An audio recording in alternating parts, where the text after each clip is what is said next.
જી sir. Udhna police station વિસ્તારમાં બીઆરસીની બાજુમાં Surat textile bourse કરીને એક બિલ્ડિંગ બની રહ્યું છે। આ બિલ્ડિંગની જે વિંગ છે, છેલ્લી વિંગ, એ વિંગની પાછળ ગઈકાલે એક હત્યાનો બનાવ બન્યો હતો।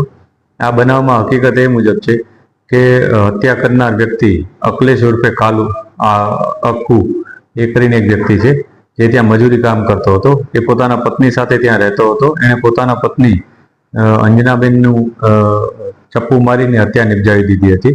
આ બંને વચ્ચે ગઈકાલે ઝઘડો થયો હતો। આ પહેલા પણ તેઓ વચ્ચે અવારનવાર ઝઘડો થતો રહેતો હતો। આ બાબતના સાક્ષી એના જે રિલેટિવ્સ છે એ પણ છે ત્યાં હાજર છે। અને ગઈકાલે એણે બપોરના સમયે 3:15ની આસપાસ ચપ્પુ મારી અને પોતાની પત્નીની હત્યા નિપજાવી હતી। ચપ્પુ મારીને પોતે ત્યાંથી ભાગી ગયો હતો અને પોલીસ સ્ટેશનમાં સામેથી હાજર થઈ ગયો હતો અને જણાવ્યું હતું પોલીસને કે એણે પોતે આ પ્રકારની એક હત્યા નિપજાવી છે।